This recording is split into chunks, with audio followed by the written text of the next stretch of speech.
Assalamualaikum warahmatullahi wabarakatuh.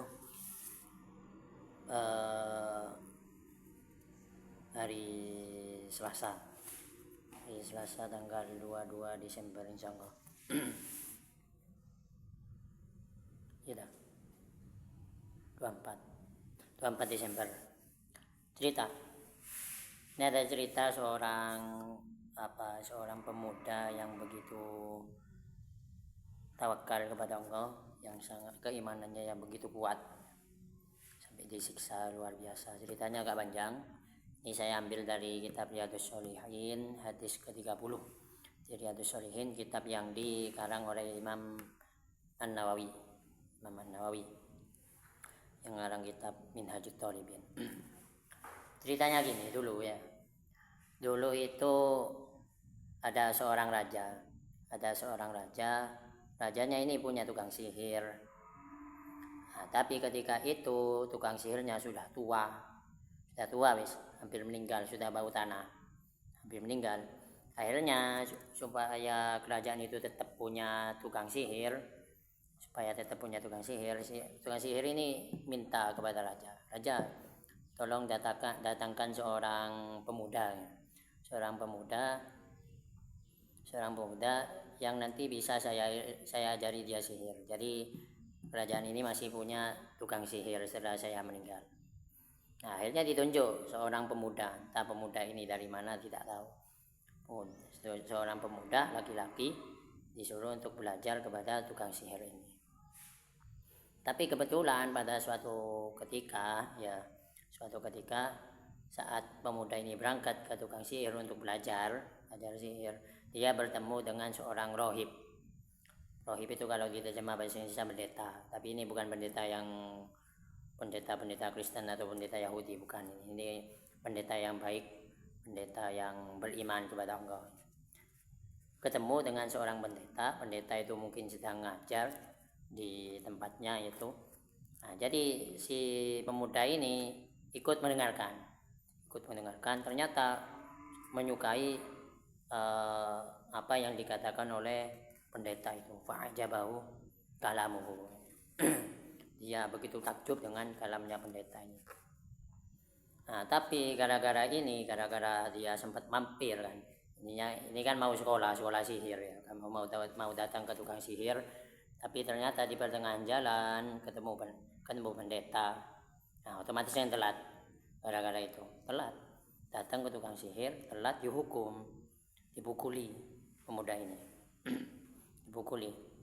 Akhirnya ketika pulang datang ke pendeta lagi, curhat, saya tadi telat datang ke tukang sihir, dipukuli sama tukang sihirnya. Akhirnya si pendeta ini memberikan solusi. Gini aja, nanti kalau kamu telat ke tukang sihir, bilang gini, hasabani ahli, saya masih ditahan oleh keluarga saya masih sibuk dengan keluarga, saya masih ada urusan keluarga, jadi telat, mohon maaf tukang sihir. Nah, nanti kamu kalau juga ketika kamu telat pulang keluarga kamu, bilang juga ke keluarganya, saya masih ditahan oleh tukang sihir, saya masih belum boleh pulang oleh tukang sihir. Itu. Nah, setuju, akhirnya si pemuda ini setuju melakukan itu dia beberapa kali. Terus melakukan itu hingga akhirnya ya suatu hari ketika jalan-jalan, entah ini mau berangkat atau gimana, itu di masyarakat itu ada sebuah hewan besar, dabbah ya. Ibaratnya dabbah itu menghalangi menghalangi jalan manusia. Nah, si pendeta ini ingin membuktikan ini memang yang benar itu siapa nih, si tukang sihir apa pendeta ini.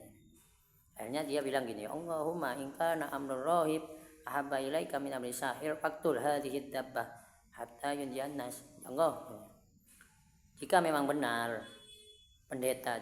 pendeta ini benar ya, pendeta ini lebih engkau sukai daripada sihir, maka tolong bunuh hewan ini supaya manusia bisa lewat. Nah, akhirnya setelah berdoa seperti itu ya, setelah mengucapkan kata-kata itu, pemuda itu mengambil batu lalu dilemparkan ke hewan tadi. Langsung ya, dilemparkan ke pendeta. Ternyata dilemparkan ke hewan tadi, ke dabbah tadi. Ternyata hewannya langsung meninggal, langsung mati.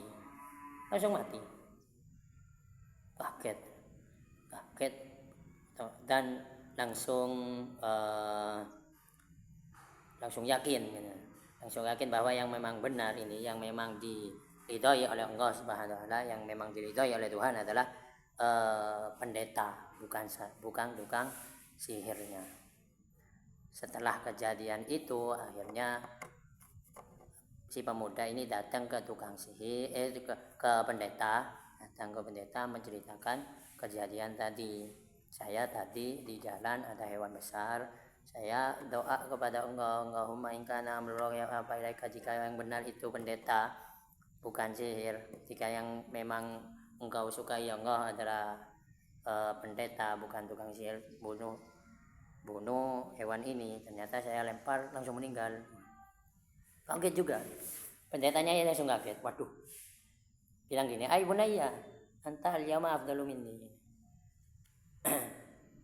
Wahai pemuda, anakku, sekarang kamu ini ya, kamu itu lebih utama dari saya, kamu itu lebih hebat daripada saya, derajat kamu sudah tinggi. Karena kamu sudah sampai ke derajat yang tinggi. Setelah ini mungkin tidak berapa lama lagi ya, mungkin tidak akan lama kamu akan diberi cobaan oleh Allah. Kamu akan mungkin disiksa entah oleh siapa. Nanti ya dipeseni sama pendeta. Nanti kalau kamu sudah diberi cobaan oleh Allah, tolong jangan membongkar diri saya, jangan menunjuk saya, supaya saya tetap aman. Ya mungkin ceritanya sampai di sini dulu. Memang agak panjang hadisnya ini, sampai kalau di kitab Riyadhus Shalihin di PDF saya itu sampai 2 halaman. Sampai di sini dulu. Kelanjutannya di episode selanjutnya. Assalamualaikum warahmatullahi wabarakatuh.